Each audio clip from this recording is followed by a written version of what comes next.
Nah, yang di hari ini adalah kita akan lihat regresi linear yang sifatnya multiple. Artinya multiple ini variabelnya banyak. Ya, banyak ini bisa lebih dari satu, bisa lebih dari dua atau lebih, ya seperti itu.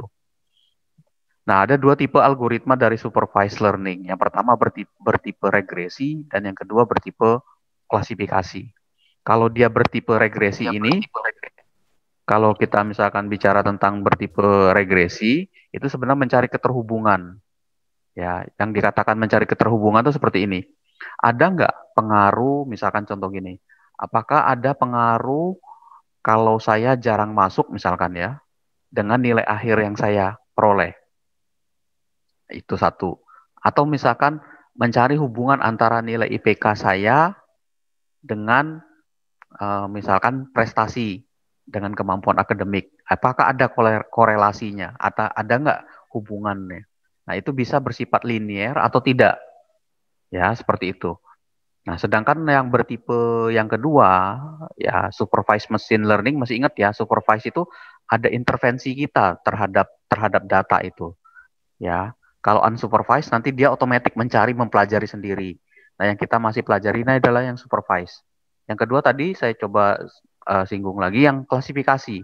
Jadi klasifikasi itu dia mengkelas-kelaskan dulu, mengelompok-kelompokkan dulu. Ya, nah, dia punya metode tersendiri untuk melakukan klasifikasi. Jadi yang dikatakan klasifikasi, misalkan contoh, yang masuk di kelas A atau yang masuk kelas sehat itu berapa misalkan. Yang kelasnya negatif berapa. Itu contoh pengklasifikasian.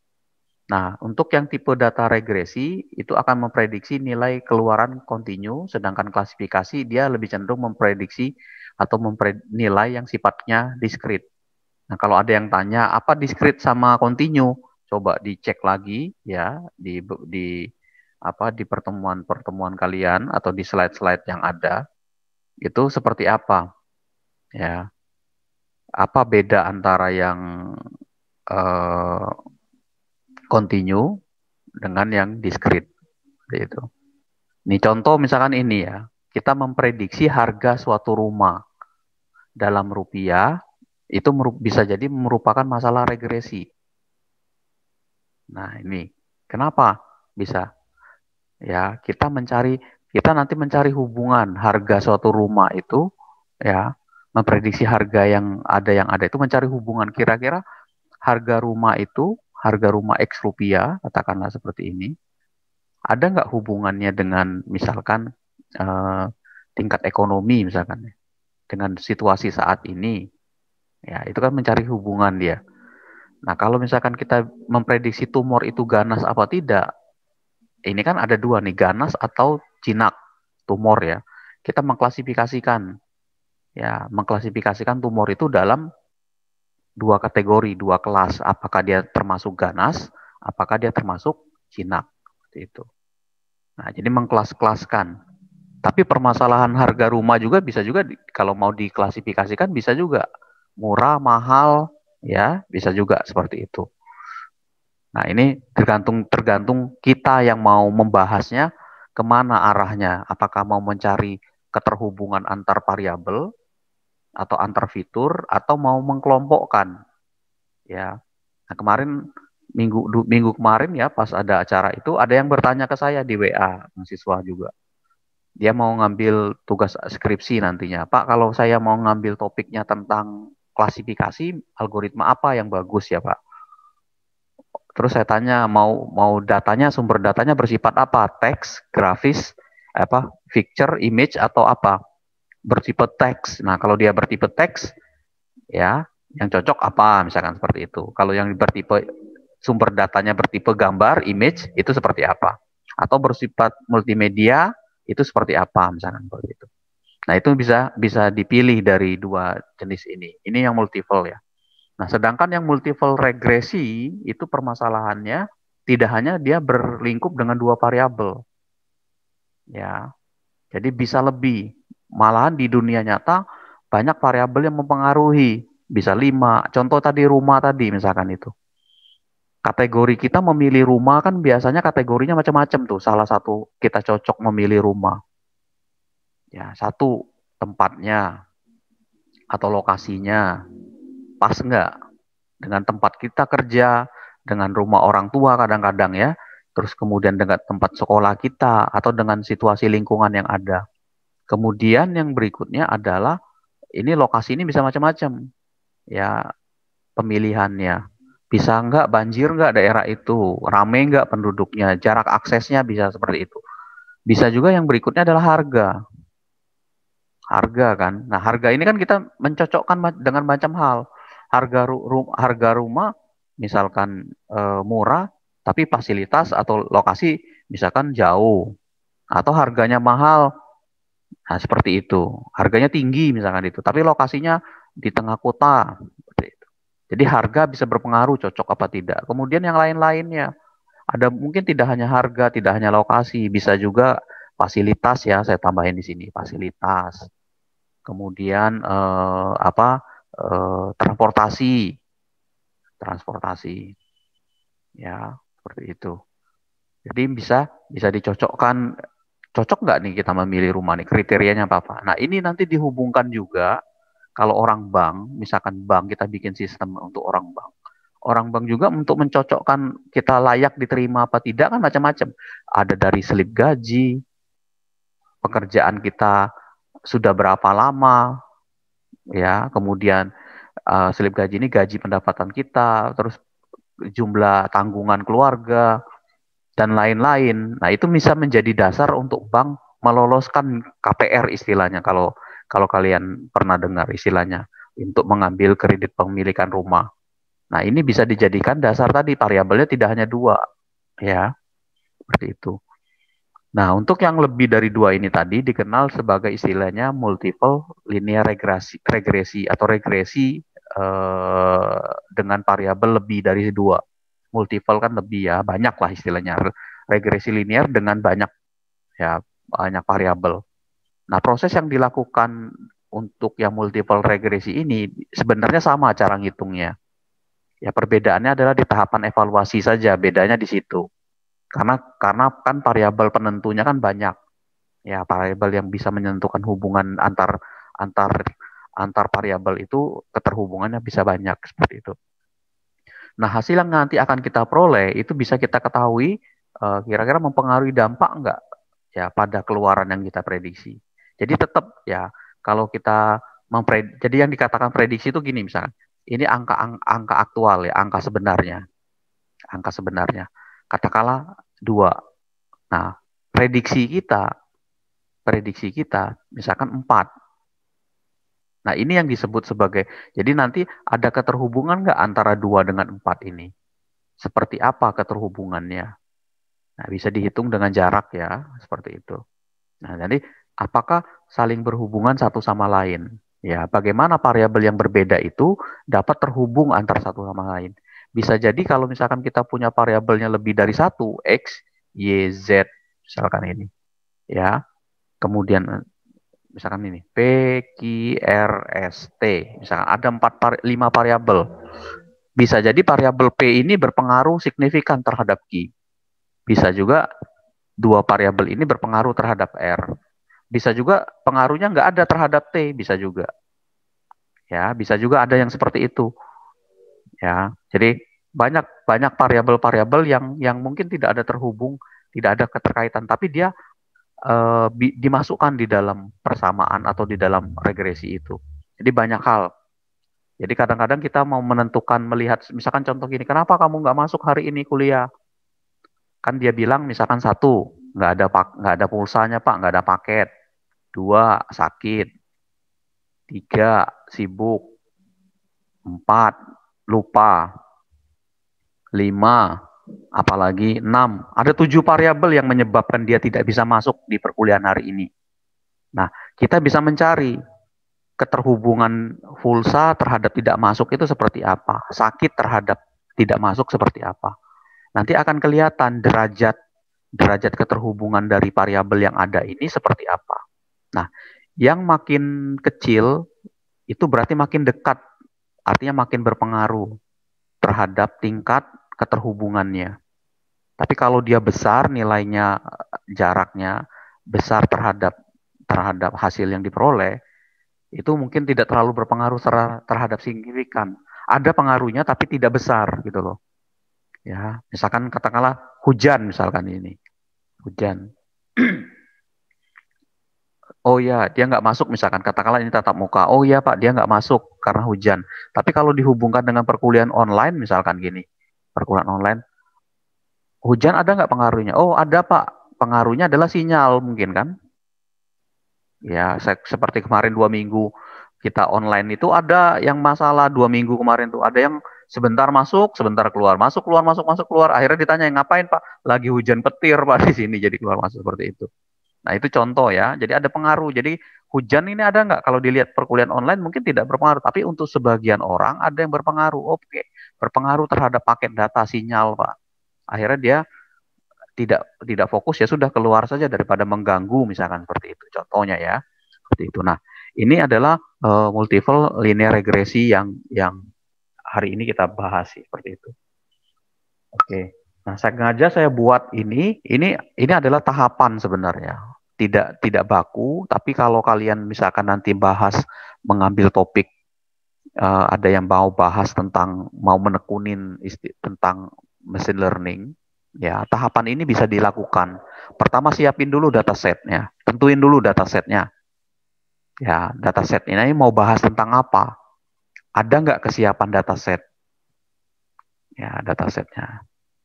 Jadi kalau misalkan kalian punya data, jadi sekarang itu sebaiknya kalian kita semua, saya pribadi ya, harus mulai menyukai tentang data. Data sekecil apapun juga itu akan menjadi penting. Ya, apalagi di dunia machine learning ya. Sekecil apapun juga data itu akan menjadi penting.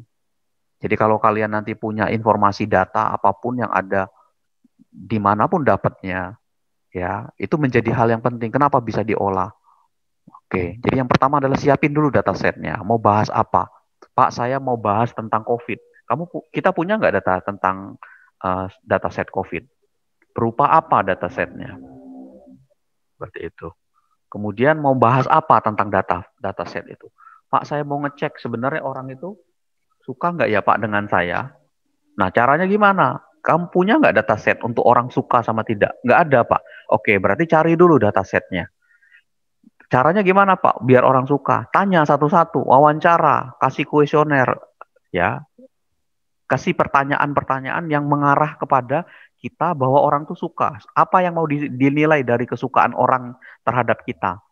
Sikap kita, cara kita berbicara, cara kita bergaul, cara kita mengerjakan sesuatu atau apa? Kasih kuesioner kepada orang. Nanti akan ketemu istilahnya sampel dan populasi. Ya, ya. Jadi akan ada ini hubungannya dengan statistik. Jadi kalau yang sudah pernah ngambil statistik, ya mungkin agak agak paham gitu ya. Ya sudah Pak, itu udah lulus, saya udah dapat A, aman itu selesai. Nah, kita kan seringnya mengkotak-kotakan itu ya. Kalau satu mata kuliah udah lulus, sudah dapat A, berarti sudah aman ya. Udah, itu masa lalu, nggak usah dipikirkan lagi. Sekarang masa depan yang harus dipelajari saat ini. Padahal itu ada keterhubungannya antara satu mata kuliah dengan mata kuliah lain. Saling membangun dia. Ya, seperti itu. Oke, ini tentang dataset. Bisa dicari di macam-macam, apalagi dunia internet sekarang. Ya, dunia internet. Jadi bisa bisa dicari yang kemarin kita bisa dari Kaggle itu ya contoh sampel data. Bisa juga yang lain-lain. Nah, setelah dapat dataset, lakukan persiapan. Persiapan data ini adalah cleaning data itu, dibersihin. Tidak semua juga data yang ada itu kita ambil. Kita bersihkan, kita cocokkan dengan target yang ingin kita kerjakan seperti apa. Ya. Kemudian baru memilih algoritma trainingnya seperti apa. Apakah dia cocok dengan regresi, apakah dia cocok dengan klasifikasi, dan segala macam. Lakukan prediksi dengan algoritma yang ada, pasti punya cara prediksi yang berbeda. Ya, mungkin sintaksisnya di dalam program juga berbeda cara memprediksi. Baru terakhir nanti ada evaluasi. Jadi hasil yang sudah kita dapat kita evaluasi. Baru tarik kesimpulan. Nah, yang dua hal ini yang paling bawah ini yang menjadi tambahan sebenarnya di perkuliahan kita hari ini. Ya, seperti ini. Kalau yang atas kita sudah pernah lakukan ini. Seperti itu ya di atas ini. Nah, Ini ada dataset yang digunakan di dalam slide ini ya. Ini tentang, bisa di-download di sini ya. Dataset tentang prediksi penggunaan atau konsumsi gas ya untuk 48 area yang ada di Amerika. Ini kita ngambilnya di luar karena di luar negeri rata-rata datanya ada gitu ya, walaupun bukan berarti di Indonesia nggak ada ya, tapi biasanya banyak yang diupload di internet itu datanya ini yang ada seperti itu. Nah ini contoh ya, ada beberapa parameter. Pertama parameter per kapita pendapatan, kemudian keluasan jalan. Kan gini, pertambahan kalau misalkan gini, jalan sama kendaraan. Mungkin ada yang kalian lihat. Kalian sering dengar mungkin ada jalan dengan kendaraan. Nah, ada yang bilang seperti ini, pertumbuhan jalan di Indonesia itu tidak signifikan terhadap pertumbuhan jumlah kendaraan. Itu maksudnya apa? Maksudnya adalah bahwa jalan-jalan kita ini bertambahnya tidak banyak dibandingkan pertambahan kendaraan. Ya, bisa jadi garis lurus dia pertambahan itu. Harusnya. Bisa juga gini, konstan pertambahan jalan. Bisa juga menurun. Ya, menurun ini mungkin jalannya ekstrim ya, rusak jalannya seperti itu. Tapi pertumbuhan jalan yang ada di Indonesia atau mungkin ya di negara kita itu tidak signifikan bertambah seperti pertambahan kendaraan. Nah, itu ada pengaruhnya di situ. Kemudian ada juga pertumbuhan populasi. Nah, pertumbuhan orang apakah signifikan dengan pertumbuhan kendaraan? Jawabannya bisa iya. Di rumah ada berapa orang? Ada 4 orang. Kita asumsikan nggak usah kendaraan bermobil ya, motor. 4 orang itu punya motor nggak masing-masing? Punya apa? Berarti 4 sudah. Nambah lagi satu lagi, misalkan adik kita. Dibeliin lagi satu. Seperti itu. 5 jadinya seperti itu. Artinya kan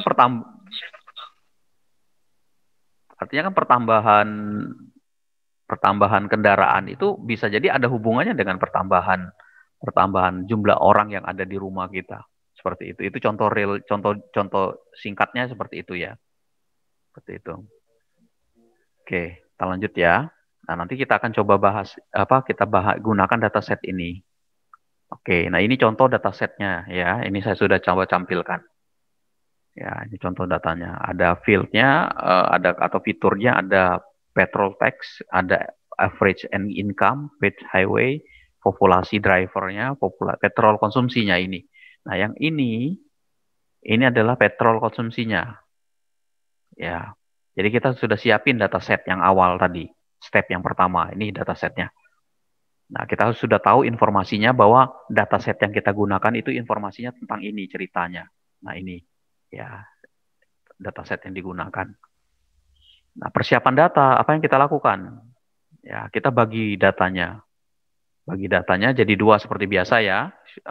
Saya nggak detail di sini. Bagi 2 yang pasti training sama testing. Ya, buat training, buat diuji coba, buat pembelajaran sebenarnya. Training itu buat pembelajaran.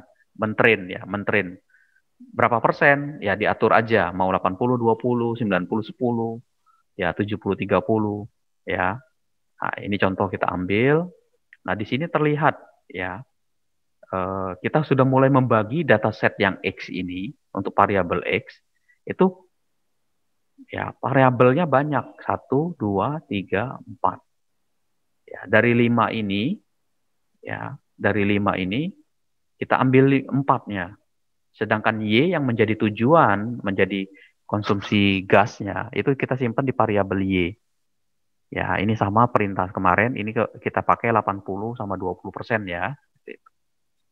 Oke, ini tahapan 2 tahap awal, dataset dan persiapan data. Kemudian yang berikutnya kita pilih algoritma training. Nah, yang kita pakai kan kebetulan adalah regresi linear. Ya, ini sama seperti kemarin, kita pakai ya regresi linear banyak. Jadi pembedaannya adalah pada tadi kan disebutin di awal kan pembedanya di mana? Pembedanya itu adalah ya. Pembedanya adalah di tahapan evaluasi. Ya, jadi tahapan-tahapan yang dilakukan hampir sama, ini sama dengan regresi linear. Bedanya di sininya nih, ini. Nah, ini. penentuan variabel. Ini satu udah berbeda. Ya, penentuan dataset jumlah variabelnya. Kemudian nanti kita lihat lagi pembedaan yang lain ya. Mencari nilai koefisien yang optimal. Nah, ini bisa dengan menggunakan perintah ini ya. Nah, kita tampilkan informasi koefisiennya. Ingat ya, kalau dia persamaan linear itu nanti kan gini dia. Y sama dengan AX ya plus B.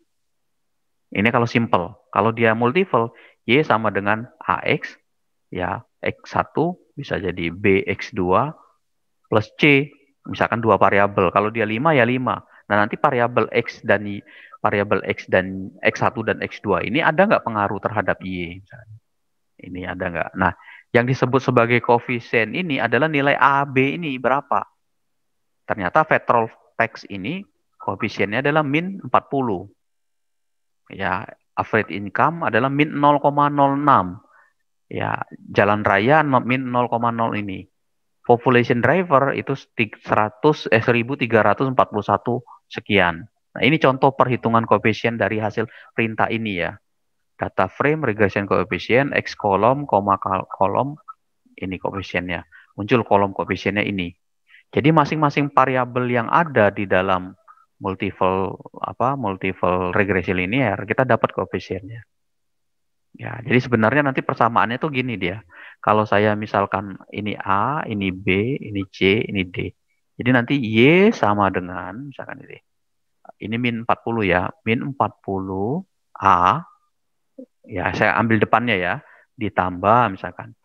Atau dikurangi karena minus ya. Min 0,065 B, min 0,004 C, plus ya 1341862 sekian. Nah, ini contoh persamaan yang bisa dibentuk dari koefisien yang ada tadi. Dari koefisien ini. Ya, jadi ini nilai-nilai awal yang tadi di awal. Oke. Nah, sekarang kita sudah tahu nih hasil hitungannya ini. Angka-angka ini maksudnya apa sih? Maksudnya. Ya, kadang-kadang kan kenapa orang banyak nggak suka statistik nggak suka matematika? Sebabnya apa? Penyebabnya. Karena kita hanya menghitung saja. Dapat hasilnya sudah terus dikoreksi sama guru kita atau siapa dosen kita ngoreksi benar hasilnya, salah hasilnya. Nah, angka yang kita peroleh itu kita tidak paham maksudnya yang kita hasilkan itu. Jadi walaupun kita misalkan ada yang bilang 1 tambah 1 dapatnya 7, biarkan saja sebenarnya sih. Kenapa dia bisa dapat 7? Alasannya kenapa? Walaupun hasil sebenarnya 1 tambah 1 sama dengan 2. 2 ini ada maknanya apa? Dengan kenapa bisa beda dia 7 dengan 2? Seperti itu. Nah, hasil yang kita peroleh koefisien ini, kita lihat di sini. Pembacaannya di sini nanti. Kenaikan 1 unit. Jadi ketika ini menaik 1 unit saja, maka terjadi penurunan sebesar sekian. Jadi ketika petrol tax-nya naik 1 unit saja, maka terjadi penurunan sebesar ini konsumsi gas. Minus ya. Kenapa dia turun? Karena minus di depannya. Nah, demikian pula ketika terjadi peningkatan proporsi populasi ya yang menggunakan pendapatannya driver license ini kan SIM ya, akan menghasilkan peningkatan konsumsi gas sebesar sekian ini. Yang ini dilihat. Jadi kalau orang meningkat penduduk yang pakai SIM-nya banyak, maka asumsinya peningkatan konsumsi gas itu segini. Ya. Belum yang tidak punya SIM gitu ya. Ini yang punya SIM aja meningkat, asumsinya berarti kan masing-masing orang punya SIM itu dengan asumsi dia pengen punya kendaraan bermotor. Gitu seperti itu. Nah, ini kita tidak ngecek orang yang bisa naik kendaraan bermotor tapi belum punya SIM, itu beda. Tapi untuk yang alat ukur yang dia punya, ya katakanlah dia punya SIM, maka terjadi peningkatan. Kenapa Pak? Dia peningkatan, ini positif, plus nilainya. Begitu juga untuk yang average sebenarnya sama ini. Ya, bahwa kalau kita melihat yang average pendapatan rata-rata dan dan perkembangan jalan raya itu memiliki pengaruh yang sangat kecil pada konsumsi gas. Nah, kan ada lagi istilahnya sangat kecil. Kenapa sangat kecil? Karena nilainya minus di sini. Minus juga, terus nilainya 0,0. Paling cuman ini berarti berapa persen? Ini cuma 6% pengaruhnya. Ini minus ya, minus. Ini minus 4%. Ya, minus 0,4 ya. Ini nolnya kan banyak nih. Ya, ini 0, ini kan sekian persen. Ya, ini 6%, ini mungkin sekitar 0,4%. Nah, kecil kan di sini penurunannya. Artinya pendapatan rata-rata orang dengan perluasan jalan itu ternyata tidak berpengaruh signifikan, terlalu langsung pengaruh terhadap pertumbuhan konsumsi gas. Jadi yang sangat berpengaruh itu tadi ini, ya seperti itu, petrol tax, pajak ini dan sekali itu. Artinya kalau terjadi kenaikan pajak, penurunan juga. Jadi bagusnya orang biar orang tidak mau banyak konsumsi gas, pajaknya dinaikin.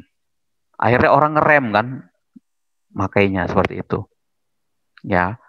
Nah, ini asumsi awal seperti itu. Nah, inilah yang penting. Jadi nanti kalau kita nanti bahas ngambil topiknya tentang machine learning, kesimpulan-kesimpulan inilah yang menjadi penting sebenarnya, yang perlu disampaikan uh, kepada orang yang memberi keputusan. Ya, jadi ketika kalian nanti menjadi katakanlah menjadi sebuah pejabat atau menjadi sebuah petugas atau menjadi staf di bagian yang berkaitan hubungan dengan memberikan kebijakan, informasi data awal ini bisa menjadi sebagai rujukan. Jadi kenapa Pak kita harus nurunin ini, kenapa kita harus ini? Nah, ini datanya bicara. Sekian-sekian hasil analisis. Walaupun mohon maaf ya, ini kan sifatnya prediksi. Walaupun saya nggak mau yakinin Pak ini benar apa tidak. Ya benar, jangan terlalu yakin dengan ini. Tapi minimal kita punya data awal untuk membicarakan, untuk berbicara. Ya, untuk menyampaikan bahwa sebagian besar data yang sudah ada itu ceritanya seperti ini gitu loh. Jadi asumsi data yang sebelumnya itu dijadikan sebagai kebijakan untuk yang ke depan. Seperti itu. Oke, silakan kalau ada pertanyaan ya di kolom komentar disampaikan. Oke. Nah, ini setelah kita lakukan ini penentuan koefisien, kita lakukan prediksi. Ya. Perintahnya ini ya, lakukan prediksi. Nah, tadi ingat ya, ada 80% data training dan sisanya 20% itu adalah data uji. Ya. Nah, data uji inilah yang dijadikan sebagai data untuk melakukan prediksi. Ya. Nah, terlihat di sini bahwa data aktualnya dari 20% ini diambil sebagian ya, kita ambil sebagian. Dari data prediksi ini, data aktual, data yang saat ini terjadi, itu adalah 534 contohnya. Nah, hasil prediksinya adalah 469. Di sini 410, di sini 545. Di sini 577, di sini 589. 571 ini sekian. 577 ini sekian. Ya, nah terlihat apa? Terlihat bahwa prediksi yang terjadi dari nilai aktual ini itu ya kita bisa hitung selisihnya. Kalau mau cepat itu bisa dihitung selisihnya. Ya, makin kecil itu berarti makin mendekati, makin bagus sebenarnya, makin kecil nilainya, selisihnya. Jangan lupa dia absolut pakainya, ya harga mutlak, biar nilainya positif jaraknya. Jadi nilai aktual ini yang dari hasil 20% tadi, dengan menggunakan prediksi ini, kita dapat hasil prediksinya seperti ini. Gitu. Ya, tidak ada yang tepat memang. Tapi minimal kita tahu bahwa hasilnya seperti ini. Nah, ini contoh realnya terlihat ini, yang poin nomor 30 ini aja. Ini kan nomor 26. 577, hasil prediksinya 589. Coba lihat di sini nomor 32, hasil aktualnya 577, tapi diprediksi dengan angka yang berbeda. Coba, ini aja sudah beda. Padahal aktualnya sama. Gitu ya, belum yang lain-lain kalau ada. Kalau ada yang sama di sini. Nah, ini aja udah terjadi perbedaan. Untuk data aktual yang sama aja ternyata terjadi perbedaan. Apalagi untuk data yang tidak sama. ya, dengan data yang lain-lainnya. Nah, ini angka prediksi. Kita sudah punya ini angka prediksi ini. Ya. Nah, contoh maksudnya seperti apa sih Pak data aktual dan prediksi ini? Maksudnya gini. Contoh misalkan gini lah. Kalau saya tanya kepada kalian, besok kira-kira hujan nggak? Ada yang bilang hujan, ada yang bilang hujan, ada yang bilang tidak hujan, Pak. Ya, nah terus saya tanya, kenapa kamu bisa bilang hujan? Kenapa bisa bilang tidak hujan besok? Oh ini Pak alasannya. Nah, dari sekian banyak orang yang bilang hujan, ada kan katakanlah ada 4 orang. Ya, saya lihat tingkat keyakinan 4 orang itu terhadap dia bilang hujan itu berapa persen? Ya, berapa persen? Nah, ini kebalikannya. Kalau tingkat keyakinannya dia besar, maka besok itu hujan berarti. Nah, dari sekian itu kalau artinya dia yakin. Saya yakin Pak 95%, Pak saya nggak yakin Pak 5%. Jadi orang yang bilang hujan itu hujan sih Pak, tapi kira-kira enggak. Nah, itu tingkat persentasenya turun seperti itu. Nah, yang dibilang hujan sama yang ini untuk klasifikasi untuk yang hujan ini ya, yang bisa itu kita sebut sebagai prediksi. Makanya hasil prediksi ini ada yang yakin yang tingkatnya akurasinya bukan akurasi ya, tingkat kepentingannya tinggi, ada yang sedang. Contoh ini tadi ya angka ini. Ini 534 dengan 49. Ya, ada selisih ya. Kita cari selisih yang dekat sekali. Nah, ini mungkin 577 dengan 589. Mungkin kecil ini atau ini. Tuh, 571 aja kita ngambil depannya dengan 569. Ya, kalau kita kurangi di sini 2 tuh. Selisihnya 2 ya, katakanlah. Ya, dari sini ke sini. Nih, ini ke sini. Nah, kita cari, kita hitung selisihnya. Ini mana yang paling kecil? Oke. Nah, kalau seperti ini terlihat. Jadi bisa jadi yang paling kecil yang mendekati, yang lebih dekat hasilnya seperti itu. Sama seperti hujan tadi. Ya, orang bilang hujan. Kamu yakin nggak hujan? Tapi gimana ya Pak? Nah, berarti kan dia tidak yakin, mungkin tidak pasti ini tidak 100% karena kan dugaan. Nggak mungkin kita percaya 100% besok. Kita nggak tahu kan besok kejadiannya seperti apa. Tapi minimal kita punya acuan. Makanya keluar ramalan cuaca. Namanya ramalan cuaca. Coba lihat. Kenapa acara di TV itu namanya ramalan cuaca? Karena dia meramal, memprediksi. Percaya atau tidak, ya itu alam hasilnya seperti itu. Tapi minimal kita punya panduan. Seperti itu. Oke. Kemudian, nah, yang berikutnya adalah setelah kita dapat hasil prediksi ini, sebenarnya stepnya sudah selesai pada saat ini. Sudah dapat, kita sudah tahu. Nanti tinggal dicoba, mau mengetes, misalkan nomor 11. Saya kasih angka aktual 700, saya masukkan nanti ke dalam prediksi ini. Berapa kira-kira ini?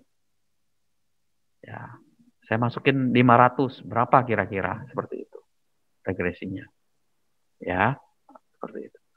Nah, hasil-hasil tadi itu harus kita evaluasi. Ada 3 alat ukur yang bisa dipakai. Ya, ada yang namanya MAE, mean absolute error. Ya, kesalahan absolut rata-rata kesalahan absolut. Ya, nah ini dipakai untuk apa? Untuk mengukur tingkat keakuratan model. Jadi model peramalan kita itu diukur. Tadi kan saya bilang yang hujan tadi ya, yang hujan tadi kan eh, yang hujan tadi kan bisa bisa bisa ada yang yakin sekian persen, ada yang cuma 10% keyakinan dia hujan dan segala macam. Nah, ini kita bisa mengukur tingkat keakuratan modelnya. Caranya gimana? Nah, ini nilai aktual dikurangi nilai prediksi dijumlahkan. Nah, jadi hasil ini kita jumlahkan, ini kita kurangin dulu. Ya, katakanlah aktual kita kurangi dengan prediksi. Ya, terus karena dia sigma jumlahkan. Oke, jumlahkan ini hasilnya. Karena sigma ya, sigma jumlah. Bagi dengan N, banyaknya datanya. Nanti dapat nilai MAE-nya. MAE-nya berapa dapat? Oke, 1. Nah, yang berikutnya adalah Yang berikutnya adalah hitung yang namanya MSE, mean square root. Ya, kuadrat ini. Error kuadrat rata-rata. Ini kan square ini kan kuadrat ya. Kuadrat error kesalahan, mean rata-rata. Jadi error kuadrat rata-rata. Kalau kita perhatikan rumusnya hampir sama nih dengan yang di atas. Bedanya apa? Bedanya ini ya dikuadratkan. Jadi setelah dikurangi yang ini tadi, setelah kita kurangi, kita kuadratkan ini. Misalkan hasil pengurangan ini tadi 2, Pak. Kita kuadratkan. Ini 3, Pak, misalkan. Kuadratkan. Ini 1, Pak. Kuadratkan. Ini 0,1, Pak. Kuadratkan. Kuadratin semua. Kuadratin. Nanti baru dijumlah. Jumlah karena sigma bagi N. Oke. Ya. Nah, hasil kuadratnya ini, ya, hasil pembagian yang dikuadratkan ini, kalau kita cari mean square-nya, root mean square-nya,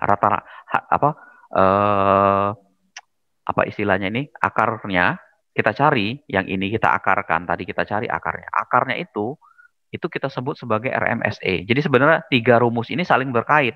Sudah dapat ini, ininya tinggal dikuadratkan, jumlahkan. Kalau ini udah dapat angkanya katakanlah 4, ya sudah kuadratkan. Akarnya. Berarti 2. Seperti itu. Jadi hasil dari perhitungan MSE bisa didapat RMSE. Cuman menambahkan depannya R aja kan di sini kan.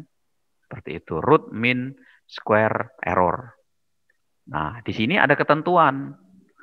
Kalau dia semakin kecil mendekati 0, maka hasil prediksi itu akan semakin akurat. Ya, mendekati 0 ya, kalau dia mendekati 0. Jadi bisa jadi 0,000001. Nah, ini lebih akurat dibandingkan 0,01. Kenapa? Ini lebih dekat dibandingkan ini. Ya, kalau angkanya 1 dengan 2, maka 1 lebih dekat dibandingkan 2 terhadap 0. Ya, menuju 0 seperti itu. Oke, ini 3 alat ukurnya ya. Nah, ini contoh sebenarnya. Saya ambil dari jurnal ini. Ya. Nah, ini katakanlah jumlah penduduk dan jumlah produksi padi. Ini jumlah penduduk dan jumlah produksi padi. Tahun 2000 sampai tahun 2017. Ya, nah kita kan mencari dengan regresi linear, mencari keterhubungan. Ada nggak jumlah penduduk yang ada di tahun masing-masing tahun ini terhadap jumlah produksi padi? Gitu.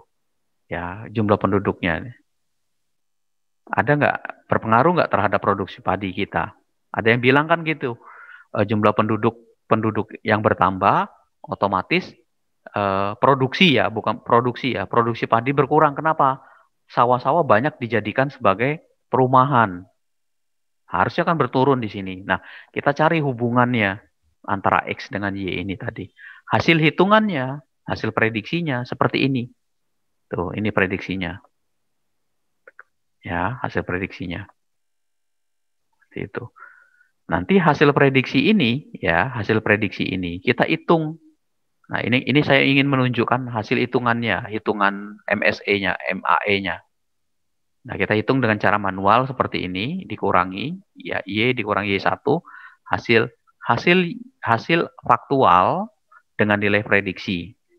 Kita kurangi, terus bagi Y. Nah, bagi Y itu bagi terhadap nilai ini. Ya, kita bagi-bagi, dapat nilainya di sini. Terlihat totalnya adalah ini, 1,4. Nah, inilah nilai MAE-nya. Oke. Angka ini apa sebenarnya menyatakan? Kayak tadi lihat. Ya. Kalau kita lihat mau bicara yang mana nih kalau dia mendekati. Kalau mau dapat lagi hitung tidak hanya MAE, hitung juga MSE-nya dari sini. Nanti kita baru bisa prediksi apakah dia nilainya mendekati 0 apa tidak. Kalau dia mendekati 0, nah dikatakan ini makin akurat. Artinya apa makin akurat? Artinya bahwa prediksi yang kita tentukan ini ada pengaruhnya terhadap bahwa produksi padi yang ada, nih produksi padi, ada pengaruh terhadap jumlah pertumbuhan penduduk ini. Berpengaruh, sorry. Jumlah produksi padi itu berpengaruh, memberikan pengaruh terhadap, dipengaruhi oleh jumlah penduduk. Sorry, kebalik ya.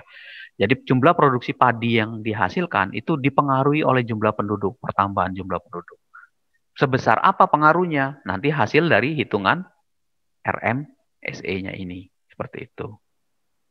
Ya, jadi bukan produksi padi yang mempengaruhi penduduk, tapi penduduk yang mempengaruhi jumlah produksi. Ya, hati-hati kesimpulannya, jangan itu. Jadi mempengaruhi kalau mau dari padinya, artinya jumlah produksi dipengaruhi oleh jumlah penduduk seperti itu. Oke, nah kalau di Python atau di bahasa software di ML itu sebenarnya sudah ada. Jadi kita nggak usah ngitung-ngitung lagi. Kalau ini kan cara manual ya ngitungnya. Kalian tinggal panggil fungsinya. Import ini di sklearn ini ada metrik namanya. Ya, ada kelas metrik namanya. Tinggal dipanggil aja sama metodenya ini. Mean absolute error. Tinggal y test sama y prediksi. Ya, ingat ya, ada y test, ada y prediksi. Ya, jadi yang dari 80% tadi yang dibagi-bagi prediksi itu kita gunakan. Terus kemudian kalau mau mean square errornya tinggal dipanggil ini langsung ada. Ini tiga sama.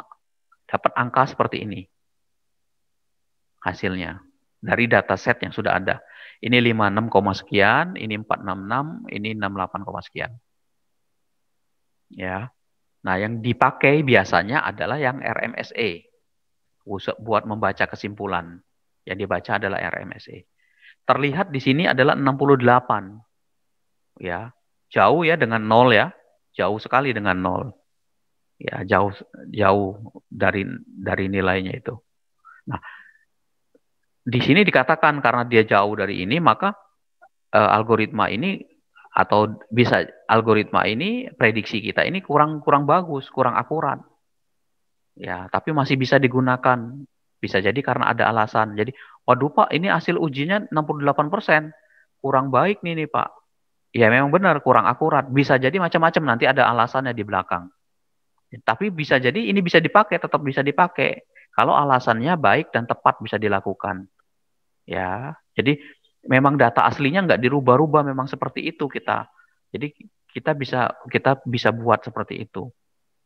Ya, jadi memang walaupun hasil prediksi kita tidak seperti ini, waduh errornya besar banget nih Pak, 68%. Ya, nah ini kan bicaranya kurang akurat. Tapi belum tentu juga datanya tidak bisa kita ambil. Bisa jadi tetap kita ambil. Tapi dengan beberapa pertimbangan-pertimbangan. Kita sudah tahu minimal di awal bahwa data kita ini macam ada yang aneh nih. Ya. Nah, jadi pada saat nanti memberikan sebuah keputusan, memberikan sebuah kesimpulan, hati-hati dengan ini. Nanti kalau misalkan sidang ya, misalkan ditanya, loh itu di situ errornya 68% kok. Kenapa bisa gitu? Kenapa kamu yakin? Nah, itu alasannya kayak gitu. Kalau ditanyain seperti itu. Jadi permainannya di sini, di pembacaan data ini. Seperti itu. Oke. Nah, pembahasan yang 68 ini, alasannya ini kesimpulan akhir yang bisa kita ambil. Ya, kurang akurat tadi. Bisa jadi pertama, kita butuh lebih banyak data. Jadi makanya tadi saya bilang di awal, kita harus mulai lebih baik. Kalau nggak salah ada beberapa yang nanya dulu ya, Pak, seberapa banyak sih Pak data yang diambil dari sekian banyak data itu yang bagus? Sebenarnya nggak ada alat ukur yang bagus, yang tepat. Tapi sorry, bukan nggak ada alat ukurnya. Ada alat ukurnya untuk menghitung itu, ya. Tapi jumlahnya itu berpulang dari kita lagi. Nah, tapi dengan kriteria seperti ini catatan yang perlu. Makin banyak data yang kita ambil, makin besar data yang kita ambil. Itu kan menuju keakuratan sebenarnya. Contoh misalkan gini, kalau kalian mahasiswa CIC lah, mahasiswa TI lah seluruh ini, yang ada di TI aja, prodi TI. Saya tanya, kamu tinggal di mana? Tinggal di Majalengka. Terus saya bilang, sebagian besar mahasiswa TI yang ada di Universitas CIC itu berasal dari Majalengka. Yang orang Cirebon itu bisa aja ini protes, bilang enggak Pak, Indramayu lebih banyak Pak, Cirebon lebih banyak yang ini. Kenapa? Bisa jadi saya salah. Saya cuma nanya satu orang dan kebetulan orang yang ditanya itu memang dari Majalengka. Nah, kalau saya bertanya lebih banyak orang, semua orang ada 1.000 mahasiswa TI, saya tanya, Dari 1 menaik jadi 300, naik jadi 400, naik jadi 700, makin mendekati nilai yang aslinya, makin makin aslinya. Terus kemudian saya kelompok-kelompokkan. Itu kan sebenarnya kan makin mendekati nilai yang sebenarnya, makin mendekati. Artinya apa? Benar bahwa dikatakan makin banyak data yang ada, yang dibutuhkan, itu makin bagus. Ya, makin bisa mendekati nilai keakuratannya. Jadi kalau kita cuma bertanya satu orang, kadang-kadang gitu, kamu udah nanya ke berapa orang, baru 3 orang, ya kurang tuh kalau kayak gitu. Seperti itu. Belum bisa mewakili. Coba cari taikin lagi hasilnya. Nah, kalau teman-teman nanti atau kalian ada yang bicaranya atau yang membahasnya tentang kuesioner, ya, nanti tolong bicara tentang banyak data ini. Tolong dicek tentang banyaknya data. Itu ada metodenya kok untuk menghitung. Kalau jadi, Pak, saya punya jumlah populasinya 1.000. Nah, yang layak diambil itu ada berapa dari 1.000 orang ini? Seperti itu. Nah, terlihat kalau di dataset yang kita jadikan latihan tadi, itu hanya 1 tahun. Dan juga tidak terlalu banyak. Nah, sebaiknya datanya itu beberapa tahun. Ya, gitu. Saya masih ingat ya, ada alumni TI yang bimbingan saya, mungkin 6 tahun yang lalu dia bahasnya tentang perpustakaan. Saya masih ingat. Ya, dia bicara itu, Pak, saya mau ngambil tentang perpustakaan. Nggak ada program, dia nggak bikin program, pakai Excel dia. Saya masih ingat, orangnya kerja di Mandiri sekarang. Udah pegang apa jabatan bagus di Mandirinya, di Bank Mandiri. Waktu itu. Tapi saya nggak bikin program, Pak. Oke, nggak apa-apa. Tapi salah satu karena topiknya kamu bicaranya tentang data, saya butuh data. Ambilnya data orangnya berkunjung di perpustakaan itu. Ya, ambilnya cuma 1 bulan. Ya kurang tuh 1 bulan mah. Berapa? Ya di sana ada nggak ada di bawah sama dia, Pak, ada 3 tahun, Pak. Coba saya lihat di bawah buku-buku tamunya kan, kalau di perpustakaan SMP kita, SD, SMA kita kan masih dalam bentuk tulis tangan ya, data gitu.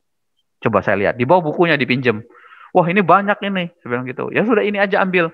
Tapi saya minta ini dibuat dalam 3 tahun ya. Saya bilang jangan ambil 1 tahun. Waduh, banyak, Pak. Ini kan nggak ada Excelnya, Pak. Ya sudah, diketik ulang. jadi mohon maaf ya. Jadi agak dikerjain. Jadi dia ketik ulang itu semua kunjungan perpustakaan itu selama 3 tahun. Hasil akhirnya diperoleh. Jadi kalau setahun itu ada 365 hari, sehari itu ada yang berkunjung. Kalau nggak salah saya sekitar 200 300-an orang mahasiswa, maka dia harus menulis ya dikali-kali aja 350 dikali 365. Ini asumsi 365 hari dibuka semua ya, Senin sampai Minggu. Berarti kalau hari efektifnya kita mungkin dikurangin hari Minggu itu ada berapa minggu, dikurangi juga hari berapa, mungkin dia dapat mungkin sekitar 200-an hari kerja efektif. Nah, kali seharinya itu ada 300-an orang. Ketik semua sama dia, lumayan segitu. Baru lakukan prediksi. Seperti itu. Itu contoh ya. Jadi hasilnya sebenarnya bagus dia. Karena dia bicaranya datanya dari data manual ditranslate ke komputer seperti itu. Oke. Itu yang pertama, alasan yang pertama kurang akurat. Alasan yang kedua, bisa juga karena asumsi kita yang salah. Asumsi salah. Nah, asumsi ini adalah kita yang memprediksi, asumsi kita, hipotesa kita itu awalnya sudah salah. Kita pikir bahwa, misalkan contohnya disebut hipotesa itu gini. Kita balik dulu ya. Nah, ini. Nah, asumsi saya dari sekian banyak variabel ini, ya, ada pengaruhnya terhadap konsumsi dari 3 ini. Ada pengaruhnya terhadap konsumsi gas tadi dari 4 variabel ini. Ya, nah bisa jadi harusnya saya cukup ngambil 2 saja, pengaruh petrol tax sama ini. Ya, atau saya ngambil 2 ini. Seperti itu. Itu asumsi saya. Asumsi saya berasumsi bahwa ada pengaruh yang linear antara variabel yang ada. Padahal tidak semua variabel itu bisa. Ya, jadi pada saat saya memilih menentukan data training, akhirnya data yang kurang, mohon maaf nih, data yang kurang ada hubungan relasinya atau linear ya terhadap variabel yang lain, itu ikut terhitung. Ya, asumsi awal kita kan ada data yang mempunyai keterkaitan linear, tapi bisa jadi tidak terlihat. Nah, bisa juga alasannya gitu. Ya, Awalnya memang kita pikir ada keterkaitan linier antar variabel, tapi ternyata tidak, karena tidak terlihat kita coba. Nah, itu bisa jadi mempengaruhi hasil perhitungan kita. Oleh karena itu, nah, kita butuh visualisasi data. Maka ketika kalian bicara tentang visualisasi data, maka keluarannya adalah dalam bentuk grafik, tabel. Ya, yang lebih bagus grafik kelihatan. Jadi sebaran data itu dilihat, ya, apakah titik-titiknya ini terkumpul di dalam satu tempat, apakah tersebar. Ya, kalau kayak katakanlah seperti inilah, kalian saya panggil suruh dikumpul di lapangan, ya, misalkan seperti itu. Oke, nanti jam berapa sekarang kita? Oke, jam 10 kumpul di lapangan. Katakan jumlah orang yang 40. Nah, pada saat kumpul di lapangan, misalkan ini lapangannya, kumpulnya itu tidak ngumpul di dalam satu tempat, tapi di ujung ada yang satu di sini, ada yang satu di sini, ada yang satu di sini, ada yang satu di sini, ada yang tersebar, tidak terkumpul dalam satu tempat. Saya ada di sini, misalkan di sini. Pada saat saya mau ngasih pengumuman, itu suara saya akan lebih besar menyampaikan ini. Karena ada yang jauh, yang paling belakang ini nggak kedengaran. Visualisasi, karena apa? Karena tadi saya tidak melakukan visualisasi data. Nah, untuk kasus yang teman-teman yang berkumpul di lapangan tadi, saya bilang kumpul di tengah, bikin 2 baris, 3 lanjar, dan sekian-sekian. Ketika saya datang ke sini, orang sudah terkumpul di dalam satu titik, satu area. Lebih enak menyampaikan informasinya. Terhitung dengan jelas berapa jumlah orang yang ada di dalam lapangan itu. Visualisasi data ini penting akhirnya menceritakan banyak hal di sini. Jadi ketika sudah terkumpul dengan jelas, saya bisa melakukan visualisasi. Punten ya, sebentar saya kasih dulu suaranya. Ya, jadi pada saat visualisasi data ini penting di awal, ya. Jadi kita akan lihat. Jadi pada saat kita lihat, oh ada orang yang misalkan gini pada saat di lapangan, kita sudah suruh kumpul dia di tengah-tengah ini. Tapi satu orang ada di sini, dia nggak mau. Kenapa Pak? Panas Pak kalau di tengah. Saya pengen di bawah pohon di sini. Ya sudah, yang satu orang ini kita abaikan. Kita nggak perlu, bukan nggak kita pikirkan. Kita nggak jadikan bahan untuk dijadikan perhitungan. Jadi kita abaikan 2 orang. Nah ini yang kita sebut sebagai bias. Ya, orang-orang yang di luar kebiasaan di situ ya. Data-data yang di luar. Semua data berkumpul di garis-garis lurus ini, sedangkan ada satu data di luar. Nah ini yang kita sebut bias tadi. Nah, bias ini nggak usah kita ikutkan ke dalam ini, karena akan mempengaruhi perhitungan angka. Seperti itu.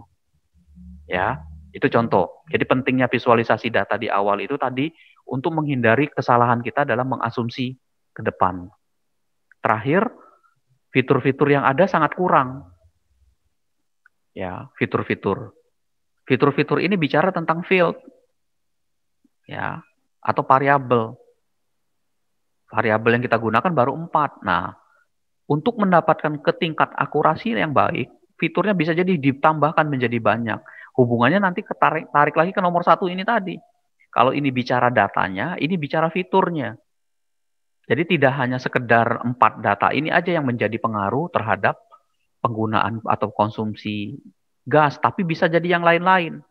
Situasi ekonomi, bisa jadi situasi ekonomi global, harga minyak dunia, penurunan tingkat suku bunga, ya pendapatan per kapita dan lain sebagainya. Itu bisa dijadikan dasar tambahan untuk menguatkan akurasi perhitungan kita di dalam apa nih? Di dalam penggunaan machine learning ini seperti itu. Ya, oke. Itu ya, mudah-mudahan bisa dipahami tentang apa teori dasar dari tentang machine learning. Ya, kalian bisa coba-coba cari di internet juga sih sebenarnya sebagai dasar gitu. Oke, silakan kalau ada pertanyaan. Ini ada pertanyaan dari siapa nih? Oke, Farhan ya. Apakah MAE, MSE, RM sudah harus dihitung semua secara berurut atau seperti apa Pak? Oke. Nah, sebenarnya kalau dilihat dari rumusnya, ya kalau kita lihat rumusnya, apakah dihitung berurutan ya? Kalau kita lihat dulu dari sini. Oke. Pada saat saya ambil dari paling bawah ya, dari bawah. Pada saat kita ngitung ini, yang RMSE, ini kan aktual dikurangi prediksi di pangkat 2. Ininya saja dulu ya, lihat ininya. Yang ini, yang di dalam ini, sebelum di pangkat 2. Ini kan nilainya sama dengan ini, dengan MAE. Ya, rumusnya sebenarnya sama ini. Tiga rumus ini sebenarnya sama. Bedanya apa? Rumus yang kedua itu dikuadratkan ininya. Yang ini enggak. Jadi kalau saya tambahin kuadrat di sini, jadilah MSE. Nah, kalau saya kasih akar ini, jadilah RMSE.